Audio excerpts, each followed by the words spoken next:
पिछले जो है क्लास में हमने जो है 1857 की क्रांति के कारण के विषय में जाना था।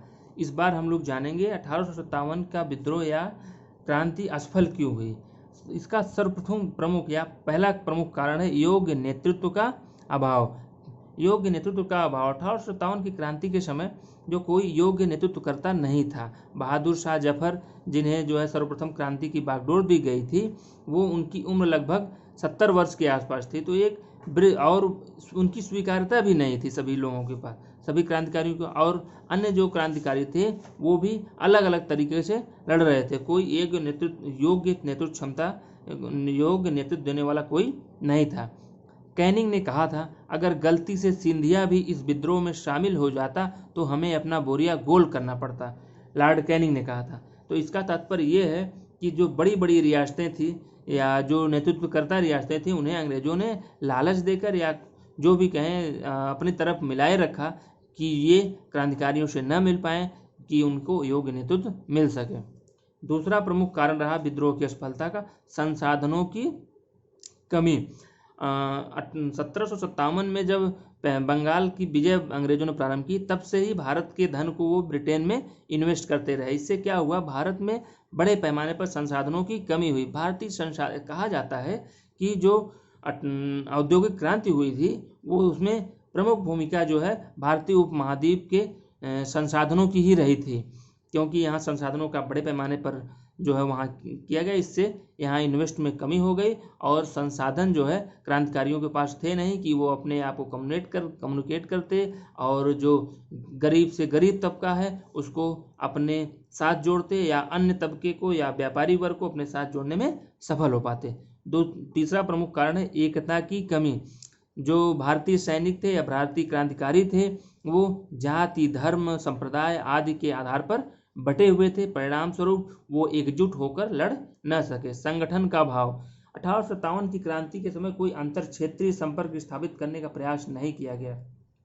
एक संगठन के अभाव में जो है क्रांतिकारी एक समय अंग्रेज हुकूमत पर हमला नहीं कर सके। जैसा कि हम जानते हैं कि क्रांति लगभग 2 साल तक चलती रही। अगर ये लोग क्रांतिकारी जो एक संगठन के साथ मिलकर और एक साथ एक समय हमला करते तो शायद अंग्रेजों के लिए समस्या होती। जैसा कि हम जानते हैं कि अंग्रेज धीरे धीरे जो है प्रयास करते करते एक एक करके पहले उन्होंने मेरठ को दबाया, फिर लखनऊ को दबाया, फिर झांसी को दबाया और अंततः जो है कुंवर साहब को दबाया और अंततः जो क्रांति को असफल कर दिया। 2 साल के अथक प्रयास के बाद क्रांति को उन्होंने दबा दिया।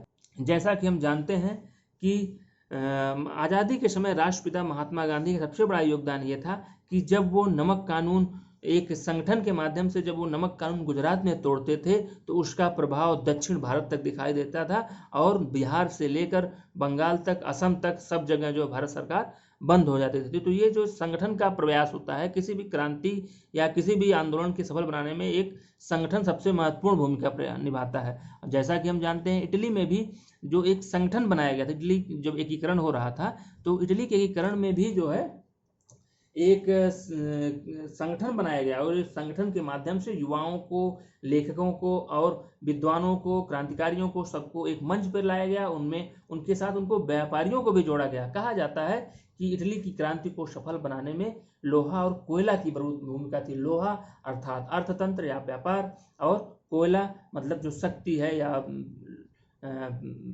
शक्ति या पावर की बड़ी भूमिका रही थी सफलता बनाने में।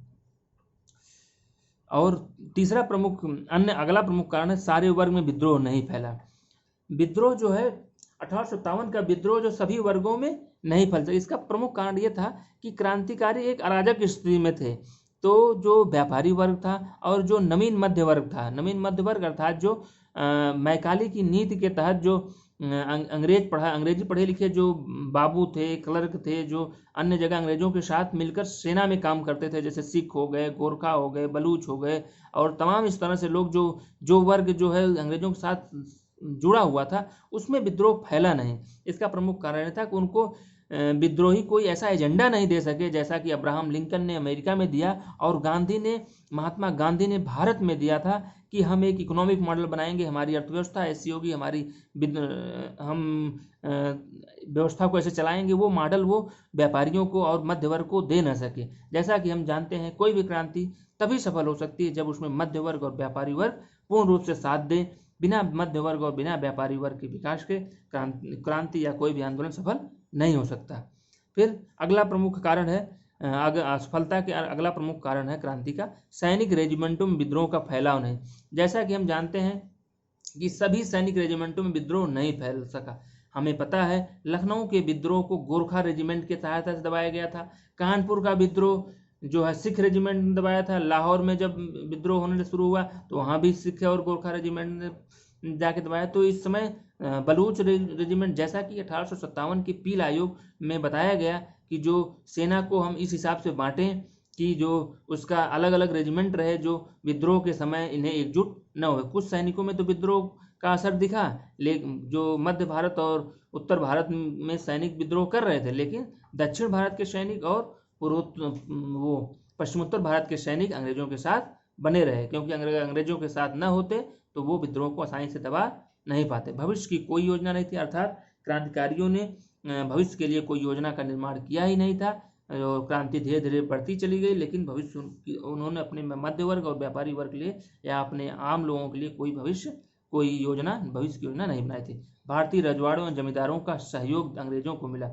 जैसा कि अभी हम जानते हैं कि सिंधिया, भोपाल के सिकंदर शाह, बंगाल के और नेपाल के जंग बहादुर, कश्मीर के गुलाब सिंह इत्यादि बड़ी बड़ी रियासतों ने अंग्रेजों का साथ दिया। जैसा कि हम जानते हैं कैनिंग ने कहा था अगर ये रियासतें जो है विद्रोहियों के साथ मिल जाती तो हमें अगले ही महीने जो अपना बोरिया बिस्तर उठाना पड़ता। अब हम देखेंगे 1857 की क्रांति का प्रभाव या परिणाम क्या रहा। सर्वप्रथम 1857 की क्रांति का प्रभाव यह रहा कि कंपनी का शासन समाप्त हो गया, अतः ब्रिटिश क्राउन का शासन प्रारंभ हुआ। 1857 की क्रांति के परिणाम स्वरूप भारत में कंपनी का शासन समाप्त हुआ। इससे क्या हुआ कि शोषण में कमी आई। धीरे धीरे जो है भारतीयों को धीरे धीरे अधिकार मिलना शुरू हुआ। भारत से मुगल साम्राज्य की समाप्ति। भारत में जो मुगल साम्राज्य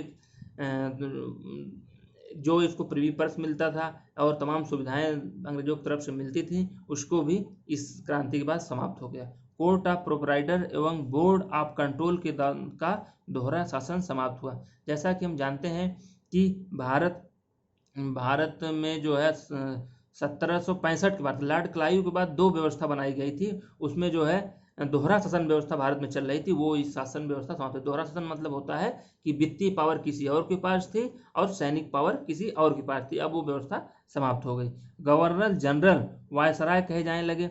भारत में जो गवर्नर जनरल कहे जा रहे थे 1857 की क्रांति के बाद उन्हें वायसराय कहा जाने लगा और इसका वहदा बढ़ गया। भारतीय रजवाड़ों के साथ युद्ध के लिए यही जिम्मेदार हो गया और भारतीय रजवाड़ों की युद्ध संधि और तमाम संबंधों के लिए ये जिम्मेदार हो गया। और ब्रिटिश साम्राज्य जो था, ब्रिटिश शासक जो इसी को पूर्ण रूप से यह जो वायसराय ब्रिटिश संसद प्रति उत्तरदायी होने लगा। 1861 के एक्ट में 3 भारतीयों को काउंसिल में शामिल किया गया।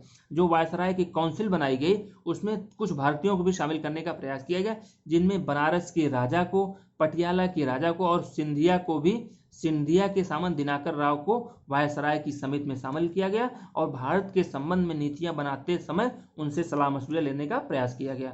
रजवाड़ों के संदर्भ में नीति में परिवर्तन हो गया। जो राज्य रजवाड़े थे उनके संबंध में एक नई नीति का परिणाम वो सूत्रपात किया गया, जिसमें विलय की नीति को परित्याग कर दिया गया। अर्थात अब विलय की नीति को ये लोग वो अंग्रेजों ने समाप्त कर दिया। उत्तराधिकार और गोद लेने की अनुमति दे दी गई। जैसा कि हम जानते हैं बहुत सारी रियासतों ने 1857 की क्रांति में इसलिए भाग लिया था कि उनको जो गोद लेने की अनुमति नहीं दी गई थी। जैसे कि झांसी की रानी लक्ष्मीबाई को जो है गोद लेने के नियम से जो है उनको उत्तराधिकार वहां से झांसी से बेदखल किया गया था। बरार का क्षेत्र हैदराबाद के निजाम को वापस कर दिया गया। रजवाड़ों को जो है मिलाकर चलने का प्रयास अब किया जाने लगा। जमींदारों को बनाकर रखा गया। कई नए नए जमींदार बनाए गए, चूंकि जमींदारों ने उस क्रांति के समय अंग्रेजों का साथ दिया था, इसलिए और जमींदारियां उन्हें दी गई और उनकी वहदे को और बढ़ा दिया गया। सामाजिक सुधार के कार्य पर अंकुश और कुरीतियों की समाप्ति का प्रयास किया गया। सामाजिक सुधार के लिए चूंकि अंग्रेज प्रयास यही कर रहे थे कि जो भारतीय हैं उन्हें जो है तमाम जो उनके धर्म और सामाजिक नीति है उसमें बहुत हस्तक्षेप करते थे। उनका प्रयास था कि इसके माध्यम से इन्हें हम ईसाई बनाएंगे, लेकिन अब इस क्रांति के बाद उन्होंने इस नीति को भी परित्याग कर दिया। बस।